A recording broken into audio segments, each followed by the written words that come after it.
Hey guys, welcome back to the channel. I would like to do a little extra content for you folks today. Today I would like to go over the new Vanguards from the new set here. This new set obviously is Outlaws of Thunder Junction. Alright, so before we get into it, I just want to say that these Vanguards, I think this is the best set of Vanguards that we've gotten, maybe ever. Just because I look at all of these Vanguards and I don't see one that is without use or without value. I look at all of them and I say, wow, that's excellent. Wow, that's very useful. And in some cases I look at it and I said, wow, you can revolve an entire deck around this particular card. Okay, so let's get into it. I'll show you exactly what I mean. Okay, so let's get started. This card I'm going to show you is number 5 on my list of the top 5 Vanguards in OTJ. So this one is Domri Raid. This is a nice one. You can take a look here. It's 15. It's a little on the high side for me, but with the abilities here, you can see it's pretty worth it. Alright, +1 shield. Fetch the first creature card from your library.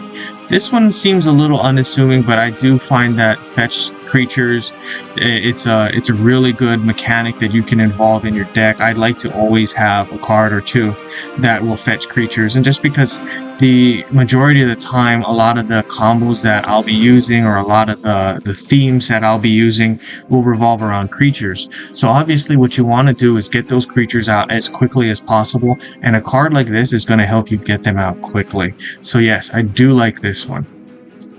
Here's the next ability.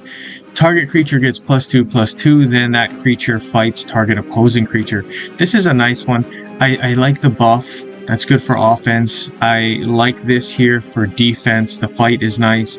I would of course like to target a creature that I have that's got maybe prevent damage. That's going to help me to make sure that I can use this card without having to worry about this ability hurting my creature, right? Prevent damage, yeah, it's always excellent for cards that have fight. Okay, here's the last part of it. -5 shields. Creatures you control gain double strike, berserker, and trample. I like this one. This is going to help you to make sure that you have an advantage over your opponent when it comes to creatures on the board, especially if your creatures have death touch. If you have death touch and you have the double strike and berserker, your creatures are going to attack your opponent's creatures, and mind you, all your creatures, right? It says creatures with an S here. Your creatures will attack your opponent's creatures. You're going to attack them first because you have double strike, and when you hit them you're going to kill them automatically without taking any damage because you have death touch. So yes, I like this one a whole lot. I'd recommend you finding some death touch creatures and using this one here. Okay, here's the next one, number 4, Commodore Guff. At the beginning of your turn, Vanguard supports you control gain 1 shield. Alright, here's the next one. Destroy 4 gems of your opponent's planeswalker color, then gain X mana. X is the total shield of all the supports you control. So this is probably the strength of his ability here, right? You -2 shields, then you destroy 4 gems of your opponent's color, then you add up all of the shields on all the supports that you control. Add it all up together, and that's how much mana that you're going to gain. Now that's going to be a lot, obviously, if you have lots of supports. Or what I would recommend too is going with those simple supports like gold, right? If you got a lot of gold, they'll add up really quickly and you'll be able to gain a ton of mana. Now, I have to point out, there's another card, another Vanguard that I'll be showing you in a little while that pairs really, really nicely with this. And I won't spoil it yet, but just keep that in mind. Here's the next one. Draw 3 cards and deal X damage to your opponent's planeswalker. X is the total shields of all the support cards you control. Again, this is one of those that's going to help you if you have a lot of shields on the board for your supports. So what I would do, of course, is go with those simple supports like the gold, the food, those ones. A whole lot of those will help. Or if you want, you could go with maybe 1 or 2 different supports instead of like a whole lot. Just maybe 1 or 2 that's got a ton of shields. And that's just a little teaser what I'm going to show you a little bit later, because there's one here that's going to help you with that.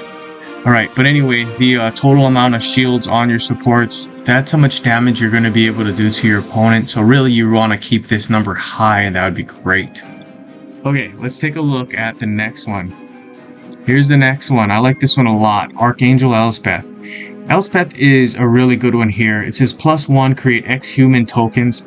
X is the number of loyalty gems that you have on the board. This is not a monster of a token, but this one is really going to help, especially because you're going to be able to put down a ton of them. And what I would do, of course, is just make sure you got a lot of loyalty gems on the board. There are a couple of lands out there that are going to help you convert those gems to loyalty, and that's going to be great for you. Alright, here's the next ability for -2 shields. Target creature you control gets +3/+3 and gains lifelink, and it also gains the angel subtype. I really like this one here. You can kind of see that there's a synergy within this card itself. What I would do is I would hit this, and you would make a ton of these human tokens. And at some point when you have a whole stack of them, what you can do is hit this angel ability here. You'll get that subtype, the angel subtype. And I'm not sure if you guys are familiar with the Planeswalker Sarah the Benevolent. That's a really good one. That second ability for Sarah the Benevolent, her ability will produce a token angel, and that angel is a leader angel, and it's gonna swallow up all of these human tokens that you put out, because they will at that point have the angel subtype, and that's going to be a really big creature if you use that second ability. And really basically all you got to do at that point is give it the haste ability, and then you'll win games. So anyway, I'm looking forward to doing that one, and I'll hopefully get a video out for you guys with that. Here's the last ability, -7 shields. Return the first 3 cards from your graveyard to the battlefield under your control, then reinforce those cards. This is a really good one, especially if you have creatures that are expensive. You can find a way to get them into the graveyard, and then here you are, pop them right back out. Very cool.